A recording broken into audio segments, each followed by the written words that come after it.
La verdad, tenemos un problema en China.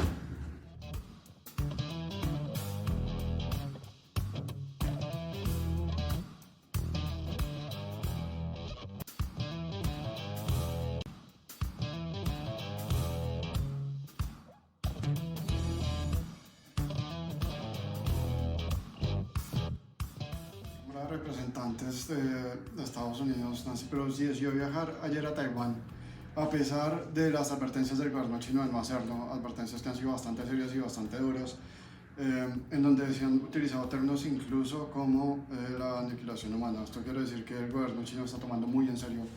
esta visita. ¿Por qué y cuáles son las implicaciones? Es lo que quiero explicar ahora. Pues resulta que cuando, o sea, el problema viene desde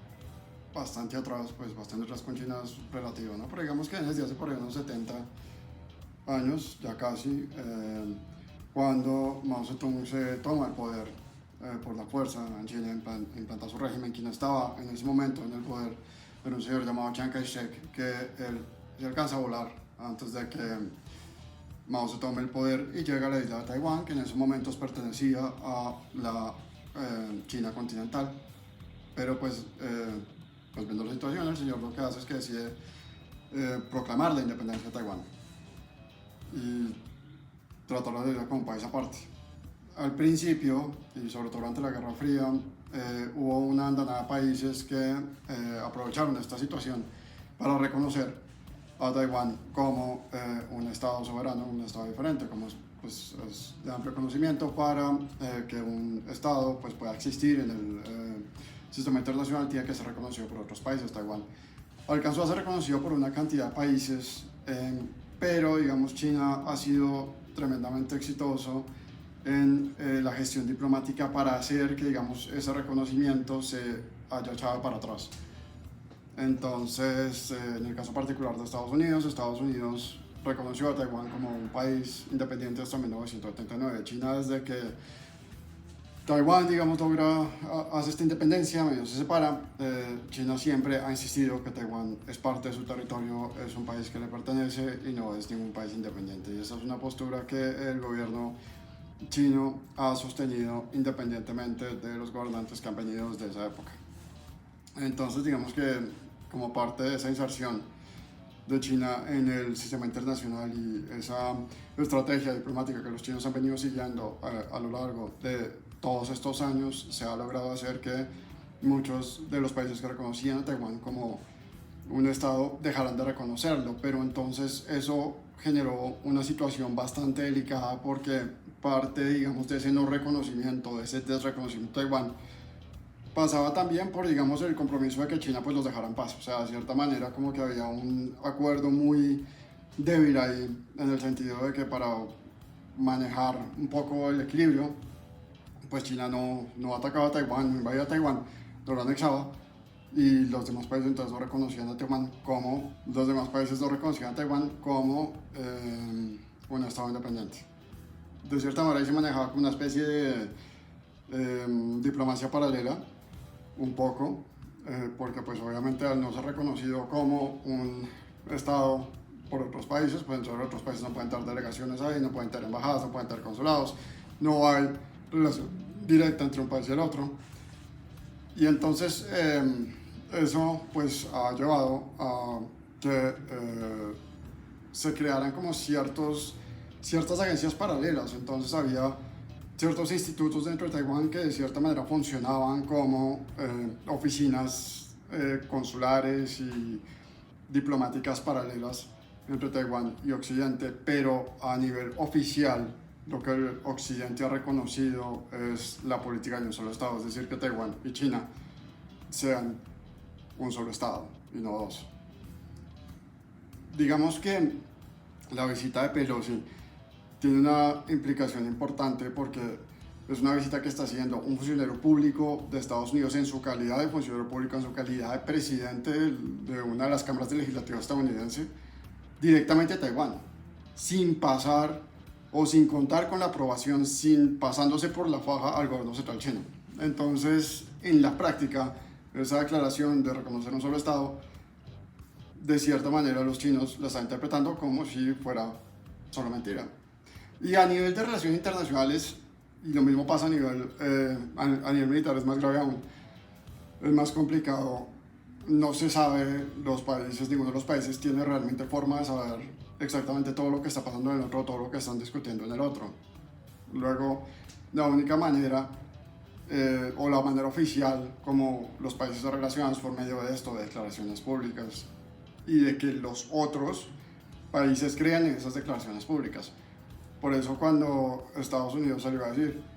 que su política de un Estado no había cambiado, los chinos podían mantener, digamos, la reserva con respecto a si realmente les creemos o no en lo que están diciendo. Digamos que el tema, o sea, si bien es cierto que el balance, digamos, geopolítico en Taiwán es muy débil, el tema no para ahí, porque es que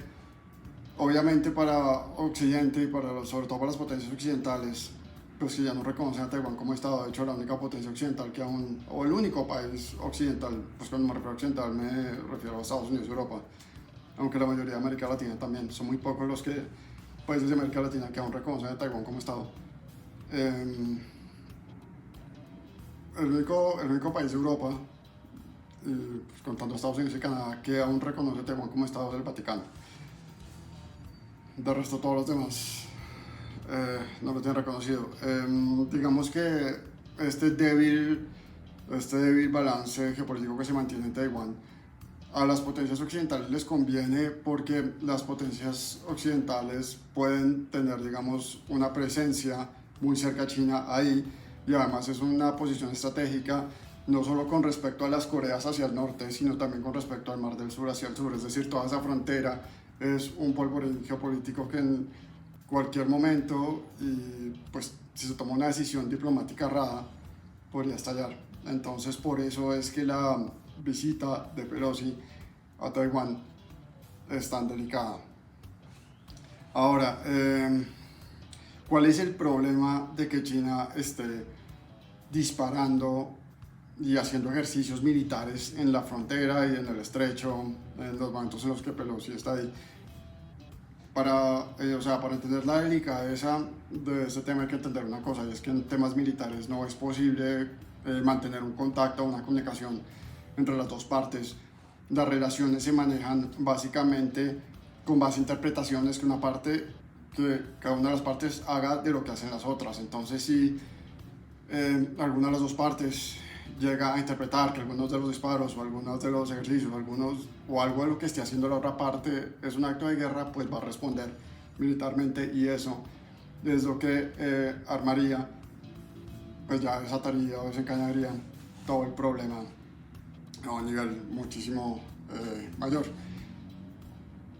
Ahora, asumiendo la peor de las situaciones, que es que efectivamente llegar a algún tipo de malinterpretación de parte de alguno de los dos bandos con respecto a lo que está haciendo el otro, y se desate un conflicto que en estos momentos es muy posible precisamente por lo que había dicho anteriormente. Pues no voy a profundizar mucho en el tema, pero pues yo había publicado un video en el cual había explicado cómo desde 1948 se venía sosteniendo un sistema internacional que mal que bien había mantenido al mundo más o menos estable, que había tenía la intención de evitar que hubiera una tercera guerra mundial, y había tenido éxito en eso hasta el día de hoy, que infortunadamente Estados Unidos pateó el tablero de ese sistema en 2002, Rusia lo vino a patear ahora en 2022, y como lo dije en ese entonces, el sistema internacional en estos momentos está tendiendo un hilo. Y como lo dije en esos momentos y lo reafirmo ahora, nada, absolutamente nada, si Estados Unidos pateó ese tablero en 2002 y Rusia pateó el tablero en 2022, nada le impide a China ahora decir por qué yo no puedo hacer lo mismo. Absolutamente nada. Entonces, sí, las posibilidades de un conflicto son muy reales. Infortunadamente, ya para hablar de estos temas, pues que son temas muchísimo más complicados, en este caso, digamos, algún tipo de confrontación sobre Taiwán, que para China, digamos, esta situación podría ser la excusa perfecta para poder avanzar sobre la isla que siempre han querido dominar, tiene implicaciones obligatoriamente en Europa del Este. implicaciones muy fuertes porque es que Rusia y China se apoyan mutuamente y digamos que esta provocación, o lo que los chinos llaman esta provocación de Occidente, que los podría empujar a una guerra, podría llevarles a recibir un apoyo pues, de quien ha sido un aliado fundamental de ellos a lo largo de muchos años, que es Rusia. Lo que tendría que implicar que si hay algún tipo de confrontación en Taiwán, necesariamente eso va a repercutir en el conflicto de Europa del Este, de una manera o de otra. Ahora, podría darse también el escenario según el cual China decida avanzar sobre Taiwán y Occidente mantenga esta retórica que ha mantenido hasta el momento, que también lo que ha mantenido con Rusia, como de vamos a mantener, vamos a pues manejar los canales diplomáticos, vamos a mantener las sanciones económicas. A China eso le daría muchísimo más duro, las sanciones económicas le darían muchísimo más duro, pero igual, al igual que lo que pasa con Rusia, se quedarían con Taiwán, con lo cual, digamos, el sistema base de lo que era, digamos, las bases y los fundamentos de lo que era el sistema internacional que regía hasta esos momentos ya prácticamente serían añicos, y estaríamos de vuelta, digamos, en la situación y en el contexto en el que estaba el mundo por allá en la década de los 20 del siglo pasado, con este organismo que se llama la Sociedad de las Naciones, donde básicamente pues estaremos en un sistema caótico que realmente, o sea, tiene unas reglas de papel, pero que en realidad nada respetaría. Y que pues nos llevaría a esta situación en la que el mundo estaba, digamos, desde el siglo XV-XVI hasta prácticamente 1918, según la cual el que quería tomar un territorio lo tomaba, y si a alguien no le gustaba, pues eso solo se podía solucionar de una manera que era la guerra. Con el agravante de que pues ahora tenemos armas nucleares que implicarían una destrucción masiva de prácticamente toda la humanidad. Ahora, en términos conceptuales, sí, digamos, un problema en Taiwán implicaría que el conflicto, o sea, relacionaría el conflicto de Ucrania con el conflicto del lejano oriente, y en vista de que ya estamos hablando de un conflicto transnacional, no solo un conflicto transnacional, sino un conflicto internacional entre dos continentes que involucra prácticamente a las potencias que tienen casi el 90% de la producción de armamento nuclear del mundo. No solo estaríamos hablando de la Tercera Guerra Mundial, sino también muy probablemente de la garantía de un invierno nuclear. Así que la situación es una situación realmente difícil. Pues ya solo resta esperar a ver qué sucede con la reacción de China, que aún así, digamos, se mantenga, digamos, la situación tensa que se mantiene ahora. Muy seguramente habrá repercusiones de alguna manera u otra. También es importante mencionar que esto no es ajeno a la situación de dificultad y a los pronósticos negativos que están haciendo muchos analistas con respecto a la supuesta crisis financiera que se viene ahorita para finales de año. Es decir, y que eso es el otro tema, si llega a haber un conflicto en China, cualquier posibilidad de cualquier esperanza, digamos, de evitar esa crisis iría por el trasto. Así que bueno, ya básicamente no resta sino esperar que reine el buen juicio y que